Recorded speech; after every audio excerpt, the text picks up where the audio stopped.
apresentar aqui uma mensagem através do Ministério da Saúde aqui da igreja.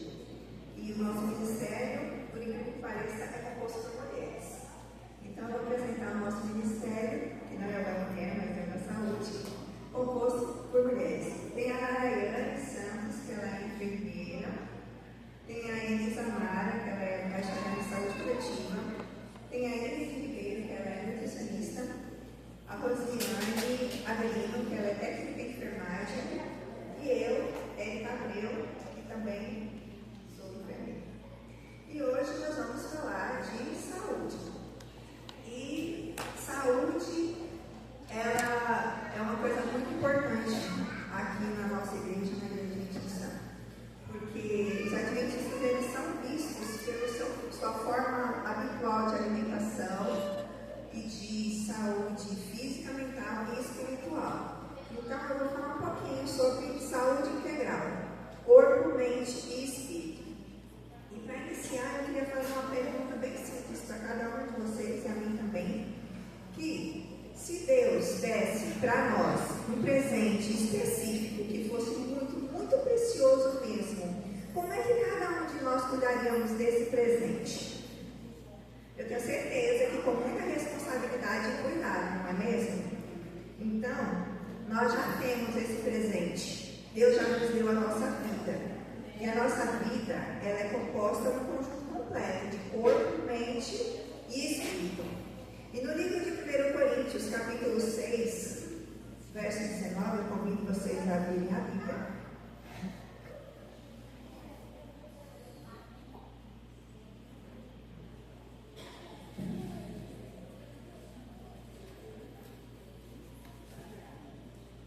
E vamos só orar para que Deus e o seu Santo Espírito estejam tocando o nosso coração e transmitindo essa mensagem agora.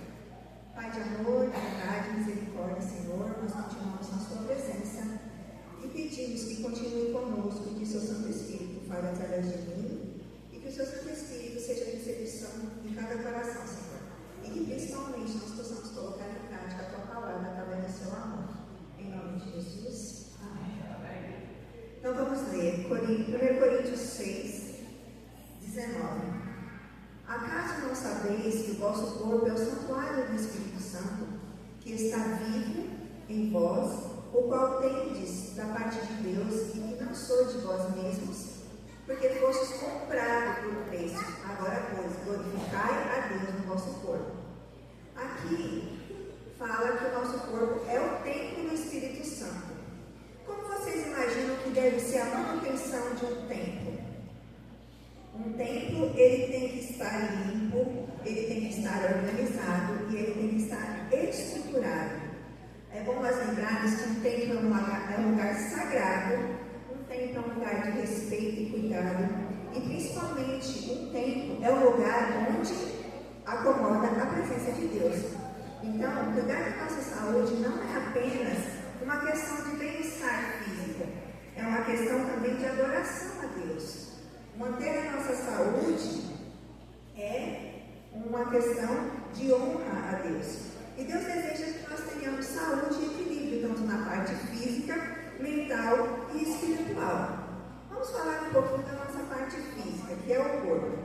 Deus criou o nosso corpo tão perfeito e de uma forma tão maravilhosa que Ele não deu uma ordem.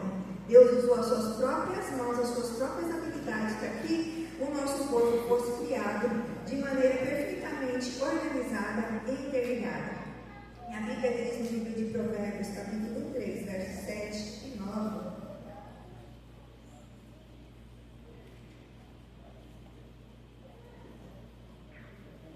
Que nós não devemos ser sábios ao nosso próprio entendimento, nem aos nossos olhos. Nós devemos temer a Deus e apartar-se do mal. E será isto saúde para o teu corpo e refrigério para os ossos. E para que isso aconteça, nós devemos seguir as instruções que Deus deixou para nós. Nós temos coisas simples a serem executadas e que o próprio Deus deixou na natureza, que nós já conhecemos e chamamos como os 8 remédios naturais, que é o ar puro, a luz solar, água, alimentação saudável, atividade física, repouso, temperança e confiança em Deus. Esses são princípios muito nós, mas que também são extremamente poderosos quando são colocados em prática. E muitas vezes nós buscamos certas soluções complicadas e atividades mirabolantes, enquanto o próprio Deus nos dá questões mais simples. E quando postas em prática, vai gerar um resultado muito melhor. E uma frase bem simples e que nos dá um exemplo bem legal em relação a isso é: o básico bem feito funciona. Isso quer dizer que não é sobre fazer muito, é sobre fazer o essencial, e o essencial todos os dias. E um exemplo da Bíblia que nos deixa uma lição muito importante está no livro de Daniel. No capítulo 1 de Daniel, conta a história daqueles 3 jovens que escolheram honrar a Deus com o seu corpo e as suas escolhas. Vamos ler aqui a história de Daniel, no livro de Daniel, a partir do verso 3. Disse o rei a Aspenaz, chefe de seus eunucos, que trouxessem algum dos filhos de Israel, tanto da linhagem real como dos nobres. Jovens, sem nenhum defeito, de boa aparência, instruídos em toda sabedoria e conhecimento, e que fossem competentes para assistirem no palácio do rei e lhes ensinassem a cultura e a língua dos caldeus. Determinou-lhes o rei a ração diária das finas iguarias da mesa real e do vinho que ele bebia, e que assim fossem mantidos por 3 anos, ao cabo dos quais assistiriam diante do rei. Entre eles se achavam dos filhos de Judá, Daniel, Ananias, Misael e Azarias. O chefe dos eunucos pôs outros nomes, a saber, a Daniel, o de Belsazar, a Ananias, o de Sadraque, a Misael, o de Mesaque, e a Azarias, o de Abednego. Resolveu Daniel firmemente não contaminar-se com as finas iguarias do rei, nem com o vinho que ele bebia. Então pediu ao chefe dos eunucos que lhe permitisse não contaminar-se. Aqui nós vemos que Daniel e os seus 3 amigos estavam aprisionados, digamos assim, em um outro reino, né? Eles estavam longe de casa, eles estavam longe da sua família, e principalmente ali eles estavam sendo pressionados a obedecer a ordem de um dos reis que era o mais poderoso naquela época. No entanto, no verso 8, nós podemos ver que Daniel decidiu firmemente não contaminar-se com a comida e o vinho que o rei determinou para eles.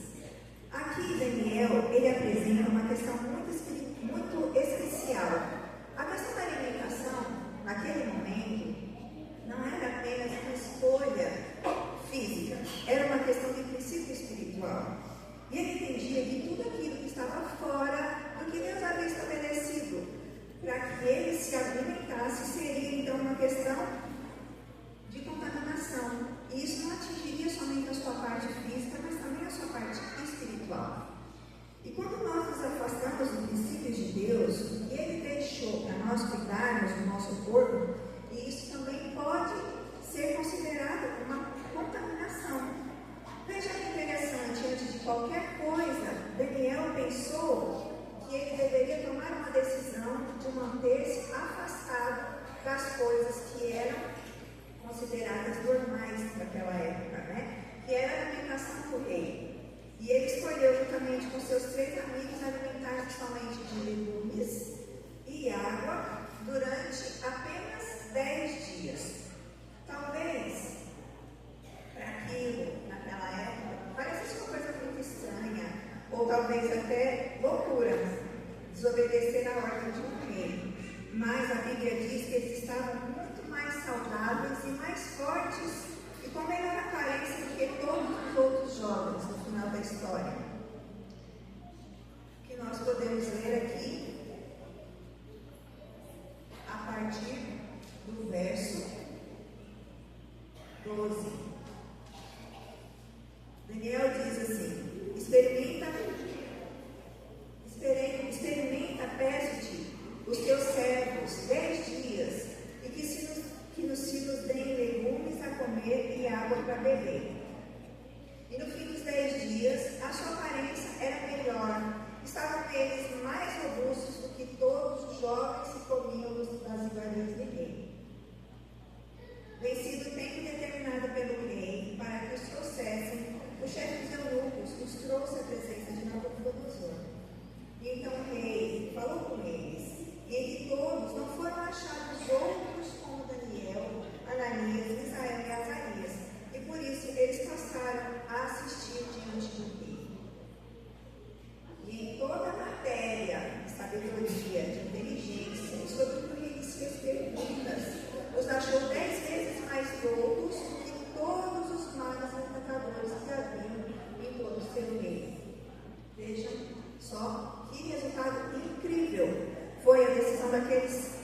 jovens, eles foram ali analisados pelo próprio rei. Eles foram testados pela maior autoridade que existia naquela época.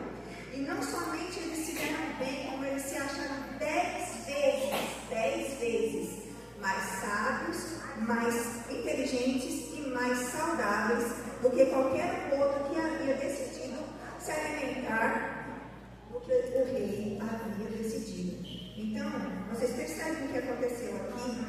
A fidelidade deles trouxe resultado nas 3 esferas, tanto físico como na alimentação simples, a saúde mental, que deu sabedoria e clareza, e principalmente a saúde espiritual, que eles se mantiveram fiéis a Deus e estabeleceram o vínculo e a confiança em Deus. E essa história nos mostra que o plano de Deus para nós é a saúde integral. Grandes decisões espirituais muitas vezes começam com pequenas escolhas diárias. E quando nós escolhemos viver de acordo com os princípios de Deus, Ele nos ensina e o nosso corpo se fortalece, a nossa mente se torna mais clara e o nosso espírito se aproxima mais de Deus. Agora vamos falar um pouquinho da saúde emocional. Hoje em dia, nós vivemos muito na tecnologia, no mundo da busca por melhoria, e as pessoas estão muito cansadas, sobrecarregadas e ansiosas. As demandas diárias aumentam cada vez mais, nós temos cada vez mais cobrança, cada vez mais necessidade de estar acompanhando o que as pessoas e principalmente o que a mídia mostra para nós. Mas a Bíblia, no livro de Filipenses, capítulo 4, ela nos deixa uma mensagem muito importante. Filipenses 4, 6 e 7. Não andeis ansiosos de coisa alguma. Em tudo, porém, sejam conhecidas diante de Deus as vossas petições, pela oração e pela súplica com ações de graça. E a paz de Deus, que excede todo entendimento, guardará o vosso coração e a vossa mente em Cristo Jesus. Amém? Só esse verso já nos deixa tudo o que nós precisamos fazer. Mas será que é fácil nós não andarmos ansiosos nos dias de hoje? Muito difícil, né? São questões financeiras, são as necessidades familiares, são problemas nos nossos trabalhos, excesso de responsabilidade e principalmente nós estamos muito sobrecarregados com o que vem no futuro. Nós estamos acelerando a nossa mente e isso muitas vezes nos rouba algo muito importante e que é essencial para que nós possamos viver plenamente, que é a nossa paz, a paz com Deus. E a ansiedade cresce quando nós carregamos sozinhos aquilo que nós devemos entregar a Deus. Deus diz: não andeis ansiosos, deem graças e a paz estará convosco. Mas nós estamos com a nossa mente sobrecarregada e devemos aprender a confiar em Deus e a exercitar esse relacionamento com Ele. Porque quando nós estamos em paz, a nossa mente desacelera, o nosso coração se acalma e a paz de Deus começa a tomar lugar na ansiedade. E muitas vezes Deus está falando para nós: filho, deixa que eu cuido disso, eu resolvo, isso não é para agora, não precisa se preocupar com tanta coisa. E muitas vezes nós estamos lá, aumentando o nosso fardo, criando mais peso para a nossa vida, enquanto Deus só tem um momento de paz conosco. Mas essa confiança e esse relacionamento, ele não nasce assim naturalmente. E é por isso que nós estamos aqui, buscando essa relação com Deus. Mas não deve ser trabalhada somente aqui nesse momento. A confiança e o relacionamento, ele é construído, é desenvolvido, é trabalhado, tem que ser cultivado diariamente. Nas pequenas coisas e nas ações diárias. Através da oração, através da leitura da palavra, através de momentos de meditação a sós com Deus e principalmente na decisão de confiar os nossos problemas a Deus. E quanto mais nosso relacionamento com Deus, mais nós aprendemos a confiar nele. E a nossa principal ferramenta para desenvolver esse relacionamento é a oração. Orar desenvolve a confiança em Deus. Orar não muda apenas as circunstâncias. Orar, ela muda e transforma o coração de quem ora. Porque a oração estreita o nosso relacionamento com Deus, ela estabelece conexão e ela nos aproxima de Deus. E como nós e os gravadores sempre falam, a oração é o quê? A oração. De novo, a oração. Nós temos a chave que abre a porta do céu com nossas mãos. Mas muitas vezes nós decidimos o quê? Deixar a chave lá guardadinha e resolver os nossos próprios problemas através das nossas próprias forças. Eu sei que não é fácil, assim como para mim não é fácil, eu acredito que para cada um de vocês também. Não é fácil viver isso, não é fácil confiar e nem é fácil descansar nas promessas de Deus, porque tem dia que a mente não para. Tem dia que o coração está acelerado, tem dia que o pensamento está incontrolável. E muitas vezes nós perdemos a paz tentando controlar coisas que pertencem a Deus. Porque, como o próprio ditado diz, né, o futuro a Deus pertence. E a Bíblia não esconde esse tipo de sentimento. Ela também apresenta que pessoas que confiam em Deus muitas vezes estão sobrecarregadas, cansadas e desanimadas. Através da história do profeta Elias, no livro de 1 Reis, capítulo 19, nós vemos ali o exemplo de uma pessoa que tinha um relacionamento com Deus, tinha confiança em Deus, mas viveu um momento de cansaço espiritual. Vamos ler então 1 Reis, capítulo 19. Acabe fez saber a Jezabel tudo quanto Elias havia feito e como matara todos os profetas à espada. Então Jezabel mandou um mensageiro a Elias a dizer: faça-me os deuses como lhe aprovesse amanhã, nessa mesma hora, não fizer eu a tua vida como fizeste a cada um deles. Temendo, pois, Elias levantou-se e, para salvar a sua vida, se foi e chegou a Berseba, que pertence a Judá, e ali deixou seu moço. Ele mesmo, porém, se foi ao deserto a caminho de um dia, e veio e se assentou debaixo de um símbolo, e pediu para si a morte, e disse: basta, toma agora, Senhor, a minha alma, pois não sou melhor do que os meus pais. Deitou-se e dormiu debaixo do símbolo, e eis que um anjo tocou e lhe disse: levanta-te e come.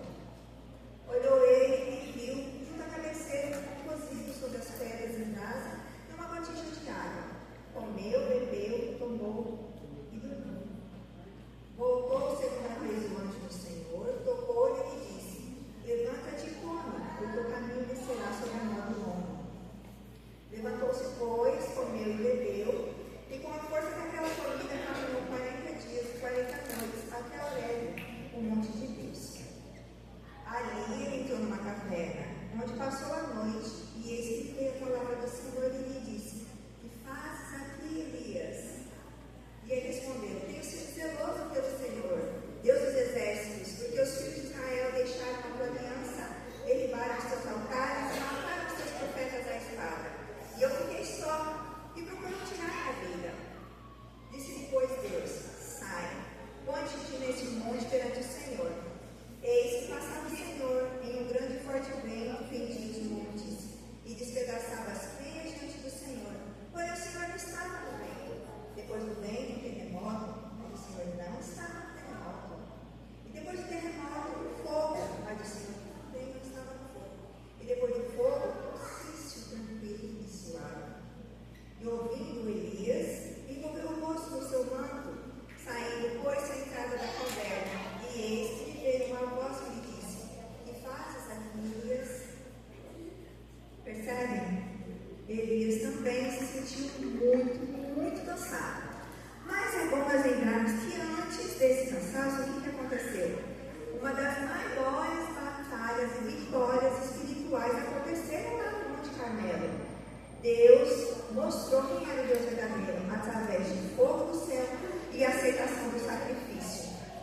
Elias havia demonstrado fé e confiança em Deus extremas naquele momento, onde Deus foi revelado como Deus verdadeiro. No entanto, depois desse momento espetacular, Elias se sentiu cansado. E ele então foge com medo do que a rainha poderia fazer com ele. E aqui nós vemos também como Deus trata as nossas fraquezas. Elias desejou a morte naquele momento. Ele estava tão cansado, tão sobrecarregado, que ele não queria mais viver. E ele esqueceu do tamanho e do poder daquele Deus que no dia anterior havia demonstrado no Monte Carmelo. E assim, o que ele fez? Ele fugiu. Mas Deus mostrou ali como é que ele trata nós, seres humanos, quando nós estamos cansados e sobrecarregados. Deus não deu o sermão a Elias, Deus não deu bronca, Deus não chamou atenção, Deus apenas deu tempo. Ele esperou que Elias descansasse e que recuperasse as suas forças e, principalmente, através do descanso, recuperasse a sua mentalidade. Então, nós vemos aqui que Deus trata com amor, paciência e cuidado quando as nossas fraquezas estão afloradas. E hoje também, muitas vezes, nós nos sentimos cansados, desanimados e sobrecarregados. Mas sempre nós devemos nos lembrar que o mesmo Deus que cuidou de Elias é o Deus que cuida de cada um de nós, em todos os momentos. Não importa se nós estamos bem, não importa se nós recebemos um milagre, não importa se nós estamos pedindo a morte. É o mesmo Deus, com o mesmo carinho, com a mesma atenção, com o mesmo cuidado que ele demonstrou para Elias, ele oferece para cada um de nós aqui. E ele está sempre perto, sempre ao nosso lado. No livro de Mateus, capítulo 11, verso 28, nós vemos aqui o convite que Jesus fez a todos nós. Vinde a mim, todos que estáis cansados e sobrecarregados, e eu vos aliviarei. A cada momento de tristeza, de angústia, nós devemos sempre ter isso na nossa mente. Jesus nos convida a estar com Ele exatamente quando nós estamos fracos. E Ele nos convida através também de mantermos um relacionamento. E nós só podemos ter a certeza de que Jesus está conosco quando nós cultivamos esse relacionamento. Porque através do relacionamento nós podemos descansar e ter paz. E a paz só vem da fonte, que é Jesus.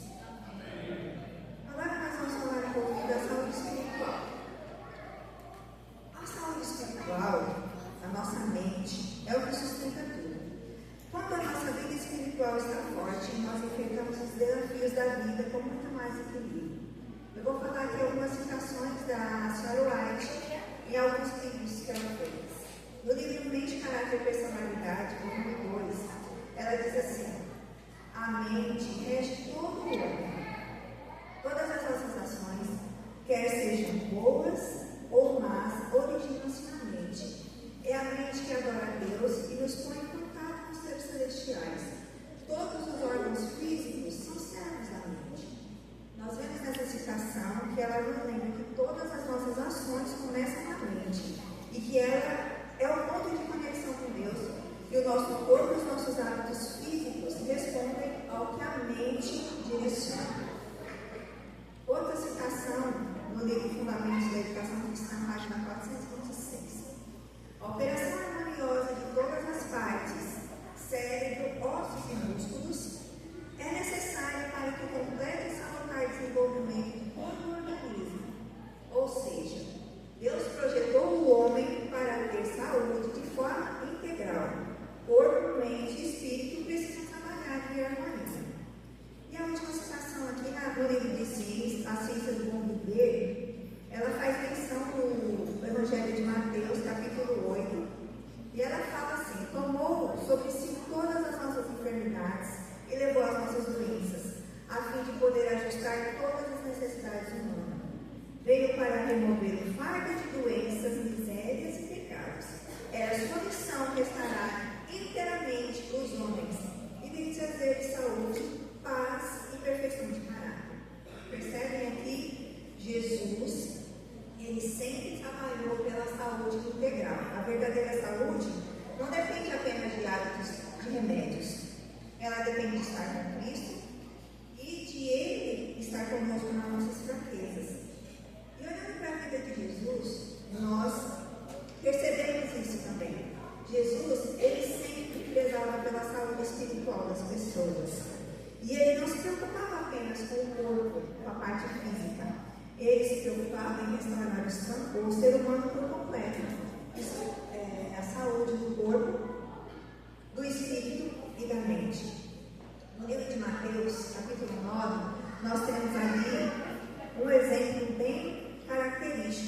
da preocupação de Jesus com a parte espiritual das pessoas, e principalmente das pessoas que estavam doentes. Mateus 9, verso 2.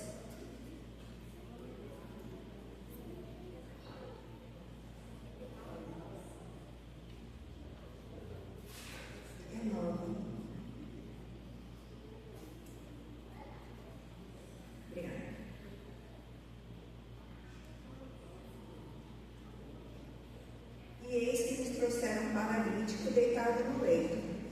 Vendo-lhes a fé, Jesus disse ao paralítico: tem bom ânimo, filho, estão perdoados os teus pecados. Vejam o que Jesus fez primeiro. Jesus trabalhou a parte espiritual daquele paralítico. É evidente que os amigos daquele paralítico trouxeram ele para Jesus para receber a cura física.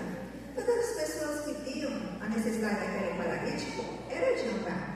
Mas Jesus, antes disso, viu a principal necessidade daquele homem. Por quê? Muitas vezes, naquela época, as pessoas eram vistas de forma diferente. Principalmente quando as pessoas tinham alguma doença. Elas eram julgadas porque elas deveriam ter cometido, estavam sofrendo daquela forma porque elas deveriam ter cometido algum pecado muito grave diante de Deus. E muitas vezes essas pessoas, elas eram desprezadas, elas eram excluídas e elas eram julgadas. E havia a ideia de que a doença poderia ser consequência do pecado. Então, além da dor física, essas pessoas, elas carregavam também um peso emocional e espiritual muito grande, através da vergonha, da culpa e principalmente da rejeição. Não era apenas o corpo enfermo que Jesus estava vendo naquele momento. Ele via alguém que precisava encontrar a paz, que precisava ter um olhar completo na sua saúde. E então Jesus olhou sem julgamento, olhou sem excluir aquela pessoa. Ele vê que aquela pessoa precisava, além da cura física, ter paz na sua alma. E ali Jesus disse que ele precisava ouvir: filho, tem bom ânimo, que seus pecados estão perdoados. E a maior necessidade daquele homem não era apenas voltar a andar, era a restauração espiritual. E primeiro Jesus cuidou da parte espiritual de que ele ficasse em paz.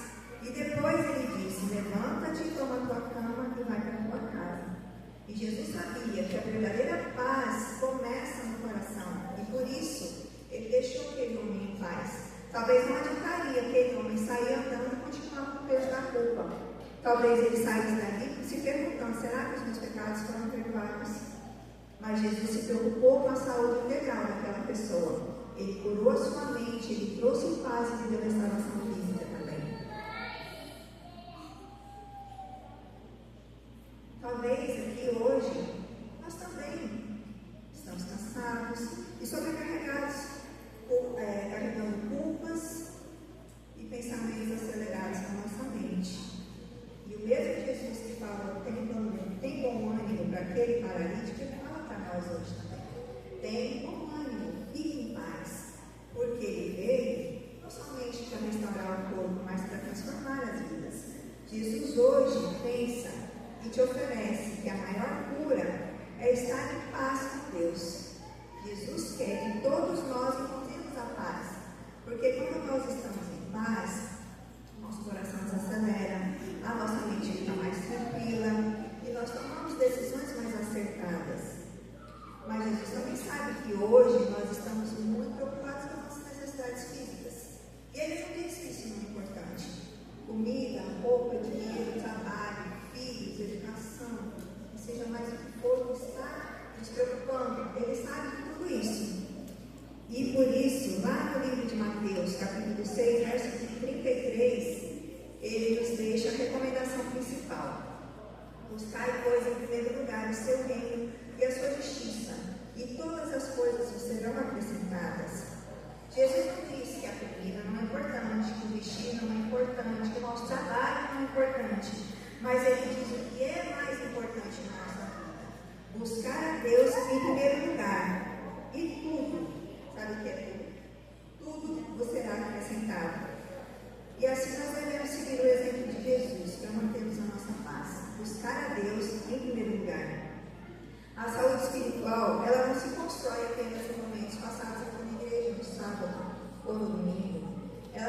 constrói primeiras ações, atitudes executadas diariamente. A Bíblia mostra que Jesus caminhava muito, ele trabalhava muito. Imagine multidões e multidões de pessoas buscando a cura física e a cura espiritual em Jesus. Mas nem por isso ele deixava de passar tempo com Deus. No livro de Marcos, capítulo 1, verso 35, fala: tendo se levantado alta madrugada, saiu e foi para um lugar deserto e ali orava. A própria vida de Jesus nos mostra esse equilíbrio. Jesus retirava-se para lugares solitários e orava. Ou seja, se o próprio Deus buscava esse relacionamento para manter a confiança em Deus, quanto mais nós, seres humanos, devemos fazer também.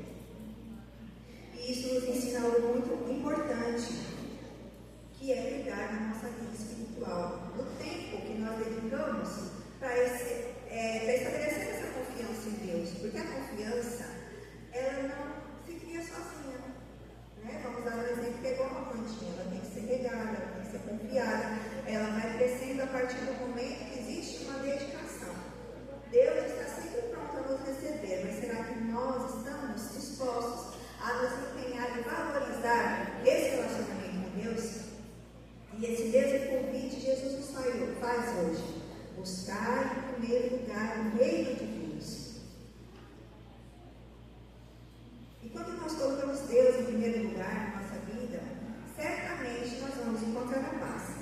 E o nosso coração vai encontrar direção e a nossa vida vai ter equilíbrio. A mensagem da Bíblia é clara: Deus se preocupa com o ser humano por completo.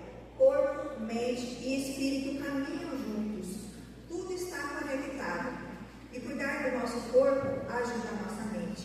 E cuidar da nossa mente fortalece o nosso espírito. E cuidar do espírito traz um propósito mais firme para a nossa vida. E a verdadeira saúde é o equilíbrio entre o corpo, mente e o espírito. O nosso corpo ele foi criado de uma forma muito mirabolante, muito preciosa por Deus. E por isso nós precisamos lembrar de algo muito, muito importante, que é cuidar desse presente que Deus nos deu. Eu vou usar aqui uma fala que o pastor Josanão, uma pregação dele, disse, que nós não somos salvos porque nós cuidamos da nossa saúde. Cuidar da saúde não nos vai levar para o céu. Nós não somos salvos porque nós fazemos atividade física. Nós não somos salvos porque nós nos alimentamos melhor. Nós somos salvos pela graça e pelo sangue de Cristo. Mas é justamente pelo que Cristo fez por nós que nós devemos honrá-lo com a nossa vida. Nós queremos uma vida espiritual mais forte, com certeza, mas muitas vezes nós esquecemos de cuidar do lugar onde essa experiência acontece. O nosso corpo é o lugar onde vivemos a nossa caminhada com Deus. E hoje Jesus continua dizendo para cada um de nós: tem bom ânimo, meu filho. Os teus pecados estão perdoados. Mas nós devemos aceitar esse perdão, porque Ele continua cuidando e curando não apenas o nosso corpo, mas principalmente o nosso coração. E nós possamos sair daqui hoje com uma decisão forte na nossa mente, que é cuidar melhor do nosso corpo, da nossa mente